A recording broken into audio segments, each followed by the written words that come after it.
Hey, welcome back to the channel. If you're new here, my name's Paul, and today I'm going to show you how to match a knockdown texture with the knockdown texture sponge.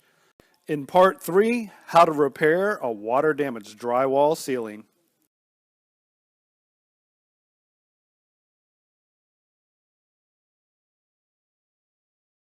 I'll also show you how to knock the knockdown texture down, prime it with an oil-based stain blocking primer, and paint it as well. So stay tuned. And if you missed part 2 of this video series, I'll leave a link in the card above now. I showed you how to mud the ceiling repair joints and also how to flat tape up against a wall. I'll also leave a link in a card above for part 1 in case you missed that, where I addressed the water damaged drywall, cut it out, and replaced it with a new piece of drywall.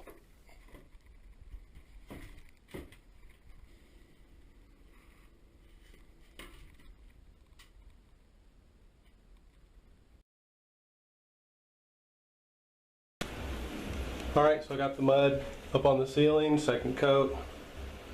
It's not going to need another coat. Flat taped it up against the wall. So what I'm going to do first is, before I do any sanding, I'm going to go ahead and caulk the angle right there where the ceiling meets the wall and where I flat taped.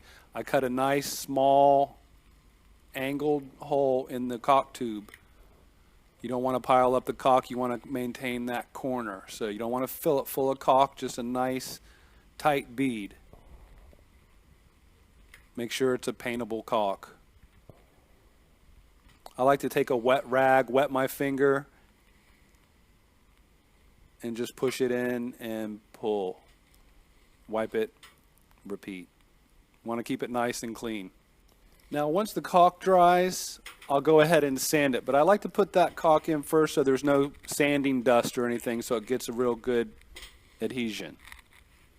So I'm going to use my 100 grit. It's a sponge, it's a sanding sponge, and it's 100 grit, so it kind of contours. I'm going to go around, just hit that edge where it meets the existing knockdown texture, and just get rid of any little bit of lines or anything where the mud work was done. It's all pretty tight, so not much sanding at all, especially with the knockdown texture. Okay, I'm ready to apply the knockdown texture with the knockdown texture sponge made by the Texture Master. I'll have links to all the products and tools that I used in this video in the description below. Basically, you just want to get enough mud on that sponge to start getting it on the ceiling. This joint compound I did not thin down very much. I added just a little teeny bit of water just to make it a little more creamy. You want to keep the thickness when you're trying to match a heavy knockdown texture. So once you get some mud up there, you start dabbing and pulling, and that will bring down the joint compound in the size blobs you need for the knockdown texture. And we'll be going back over the whole thing again once we get some mud up there. So you just keep working the joint compound, dab, pull, and eventually you'll get to the point of that repair will be covered with little blobs, and you'll be able to knock it down.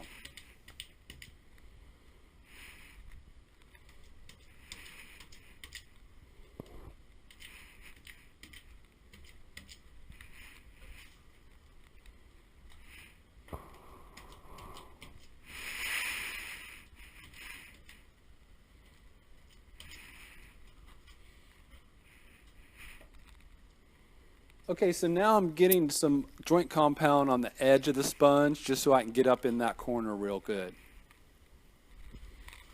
I'm doing the same way I did it with the flat part of the sponge.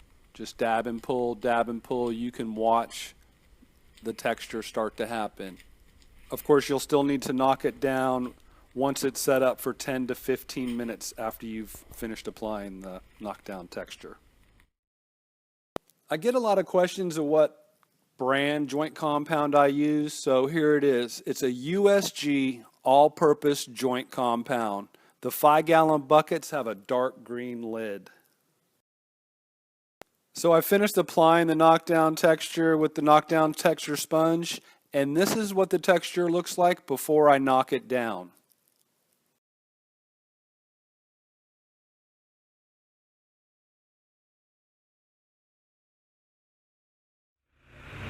All right, got the knockdown sponge texture up to match the existing knockdown texture, and it's still setting up before I can knock it down, probably about 15-20 minutes. I feathered it out, pretty much going to nothing right in this area, out almost to the other side of the wall, but once it gets primed, it'll blend a lot better.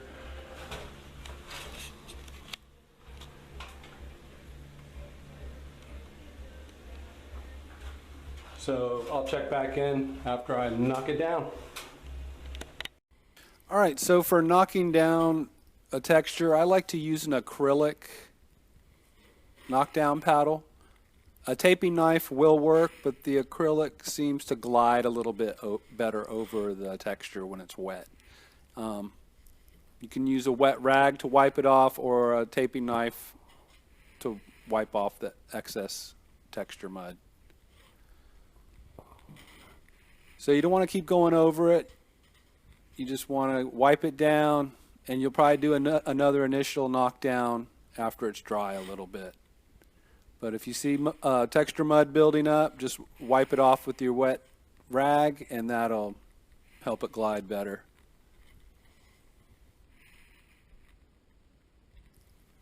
All right, we've got that all knocked down. Gonna let it dry overnight, and I'll be back to prime and paint.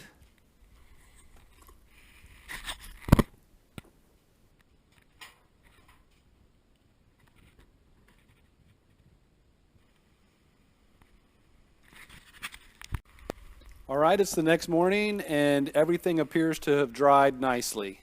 I'm gonna take this broom and just dust off the ceiling and the repaired areas on the walls to remove any loose debris or dust. So I'm going to be priming this with the oil-based stain blocking primer called Kilz. This was a water damaged ceiling repair, and in the mud work and texture I could see a little bit of yellow coming through from where I hadn't cut out the ceiling. So it doesn't mean the drywall's bad, it just means some water got through, so it's a water stain basically that's coming through. So this will take care of that and also seal it up real good for the next 2 coats of paint. Now I'll just be using the Kilz on the newly textured areas, the repaired areas. First thing I'm going to do is cut it in with my 3-inch purdy paintbrush. You don't have to worry about getting it on the walls on this primer coat.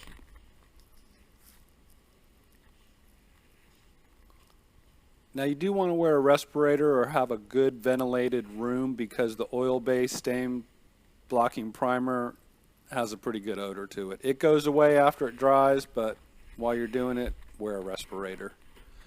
Now I'm going to take, since it's a heavy texture, I'm using a 3/4 inch nap to do all the painting with on the ceiling.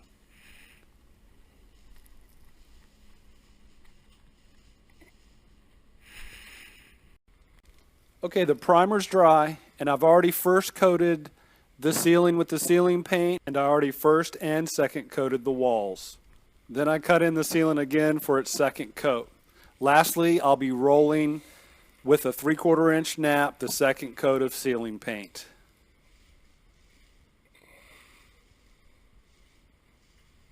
Want to see more videos of the knockdown texture sponge in action? Check the card at the top of the screen now. All right, got that area repaired, textured, primed, painted. Can't even tell it was ever there. There it is. Also did the sponge knockdown texture on the walls. Can't even see it. Ceilings painted, walls painted. Turned out real nice. Customer's happy. If you're looking to fine-tune your drywall skills, learn how to texture match, then be sure to hit the subscribe button now so you can keep up with all my latest videos. Let me know in the comments if you've ever had a water-damaged drywall ceiling. Thanks so much for watching. Take care.